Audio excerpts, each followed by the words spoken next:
Hier soir, c'était une étape clé dans la vie de la Comcom du Pays de Bitche, le vote du budget prévisionnel 2022. Avant d'attaquer les hostilités, un hommage a été rendu à Gérard Stocky, maire de Meisenthal, décédé ce lundi. En voici un extrait. Si son départ nous laisse aujourd'hui dans l'émoi et la tristesse, c'est parce que Gérard était un homme au service des autres. Nombreux sont les projets qui lui tenaient à cœur et qu'il ne pourra voir aboutir. Président de l'Amicale des sapeurs-pompiers, il se sera engagé sans compter pour ses collègues. Il aura porté avec les élus et son chef de centre le projet de construction de la nouvelle caserne afin de permettre aux services de secours d'avoir des équipements opérationnels, efficaces et performants. Cette construction pour laquelle il a tant milité a été validée ce lundi soir après le conseil d'administration du SDIS de la Moselle, quelques heures après son départ. Discret, méticuleux, posé et dévoué sont des qualités que tous lui reconnaissent. Gérard s'en est allé précipitamment sans avoir la fierté de voir aboutir le projet de restructuration du site verrier. Gérard puisait sa bienveillance dans ses convictions. Il aspirait à défendre une société plus progressiste et plus solidaire. Les injustices le peinaient terriblement. Ce soir, le Pays de Bitche rend hommage à un maire exemplaire et dévoué. Ce soir, le conseil communautaire rend hommage à un collègue attentionné et engagé. À sa famille et à ses amis, nous adressons nos plus sincères condoléances. Gérard Stocky était vice-président en charge des services techniques et de l'entretien du patrimoine à la Comcom. Le poste est désormais vacant. Les obsèques auront lieu samedi matin. Une gerbe y sera déposée au nom de la collectivité. Et que s'est-il passé durant le reste de la séance ensuite ? Après cet hommage, le Conseil s'est attaqué aux différents budgets. Il y en a 4 en tout, le budget général et 3 budgets annexes, le CIAV, le très haut débit et les ordures ménagères. Voici un récapitulatif des chiffres pour l'année 2022 dans ce résumé de Catherine Henrich. 11 points étaient à l'ordre du jour du Conseil de la communauté de communes du Pays de Bitche. Des affaires financières en majorité puisqu'il était question du vote du budget primitif de la collectivité. Le budget global de la CCPB s'élève à près de 24 millions d'euros avec une section d'investissement de plus de 10 millions d'euros. La CCPB a 3 budgets annexes, le CIAV, le très haut débit et les ordures ménagères. Pour le CIAV, le budget général s'élève à 2 456 300 euros. Ce budget table sur la montée en puissance de l'activité du site où le musée du Verre va ouvrir ses portes au 1er mai. Pour le très haut débit, le budget général s'élève à plus de 8 millions d'euros avec une section d'investissement de 3 millions d'euros. Ces investissements comprennent de l'extension de réseau, des nouveaux branchements et des travaux sur les têtes de réseau secondaires.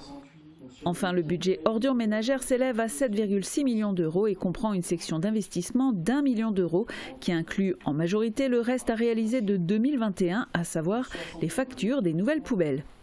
Le Conseil a aussi décidé de maintenir le taux de la taxe des ordures ménagères à 18% ainsi que les taux d'imposition.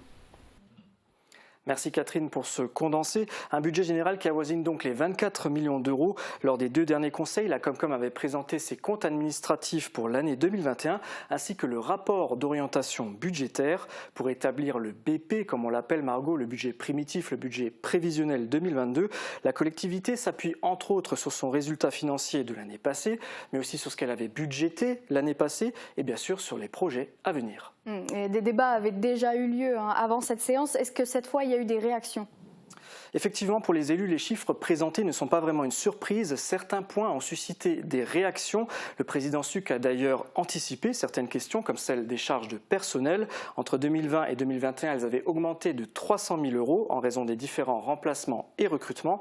Pour 2022, la rémunération du personnel évolue très peu. Elle avoisine les 1,4 million d'euros, sachant que la Comcom compte près de 150 agents. Au final, quels sont les points qui ont suscité le plus de réactions durant la séance ? Alors un des premiers, c'est la GEMAPI, la gestion des milieux aquatiques et prévention des inondations. Pour la prévention des inondations, 150 000 euros n'ont pas été dépensés en 2021. Il a été proposé d'y ajouter 250 000 euros, ce qui porte le budget primitif total à 400 000 euros. Claude Barbian, maire de Anvillers, a demandé plus de transparence sur l'utilisation de cet argent. David Suc a répondu que les moyens affectés à cette compétence sont toujours utilisés et qu'ils le seront, notamment pour l'achat de matériel pour le service technique. Claude Barbian a donc proposé de faire un budget annexe. Le président n'est pas contre. Il faut savoir aussi, Margot, que la taxe GEMAPI, elle est prélevée sur la taxe foncière auprès du contribuable. La Comcom a voté à l'unanimité le maintien de cette taxe qui représente une recette tout de même de 310 000 euros. J'imagine que ce n'est pas le seul point qui a fait débat.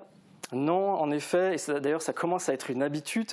Il s'agit de l'étude sur l'exercice des compétences, notamment l'eau, l'assainissement et la GEMAPI.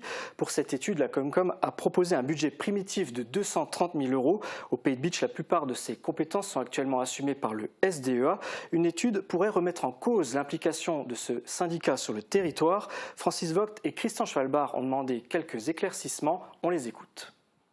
Donc aujourd'hui, par rapport au SDEA, je ne vois pas trop quelle est l'étude, à quoi elle doit aboutir cette étude. C'est une étude comparative, donc de comparer à quelque chose. Donc c'est une collectivité, si on veut le comparer à un privé, il faut les deux études pour pouvoir voir quelle est la solution la plus intéressante, mais ça, j'ai du mal à comprendre.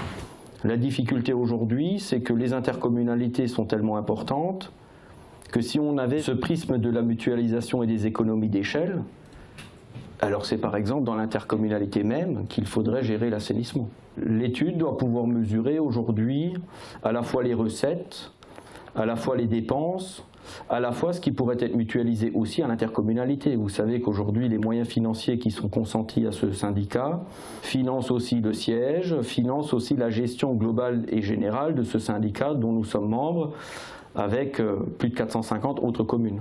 Est-ce que demain, en fonction de l'orientation de l'étude, est-ce que les projets vont revenir à l'Interco ou il faudra financer si à un moment donné une sortie du SDEA est envisagée? Donc il reste quand même encore des projets lourds à porter sur le territoire. Lorsque vous évoquez quelques lourds dossiers, vous avez raison, je prends au premier rang desquels la vallée de la Schwalbe.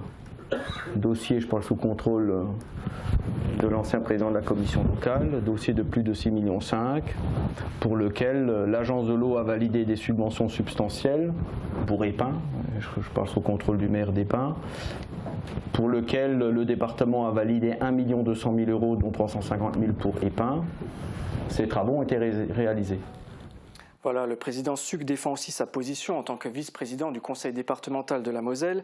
Il a dit qu'il allait s'adresser prochainement au SDEA pour que davantage de travaux soient engagés sur le territoire. Le Pays de Bitche sortira-t-il du SDEA? Affaire à suivre. En tout cas, on entendra à nouveau parler de cette étude, Margot, c'est certain.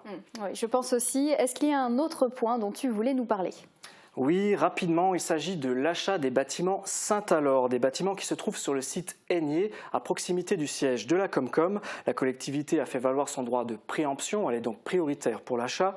Elle a déjà acheté une première tranche pour plus de 234 000 €. Hier soir, les élus ont voté à l'unanimité l'achat de la seconde tranche pour plus de 215 000 €, soit un total de 450 000 €. Et la question qu'on se pose tous, à quoi vont servir ces bâtiments? Oui, c'est une bonne question, Margot. Alors, je l'avais déjà évoqué lors d'une chronique précédente. L'objectif est d'y installer la future maison France Service. En revanche, il n'y a pas encore de projet pour l'ensemble des bâtiments. Plusieurs idées ont été proposées, comme un espace pour l'incubation d'entreprises, l'accueil de séminaires ou bien des hébergements à vocation sociale. Christian Schwalbard a souligné le fait qu'il reste encore de grandes zones d'ombre sur le futur de ces bâtiments et qu'il faudrait un projet d'ensemble. Le président Suc a répondu qu'avant de monter un projet, il est préférable d'être propriétaire des lieux. Eh bien, merci beaucoup David d'être revenu pour nous sur ce conseil et on te retrouve très vite sur ce plateau.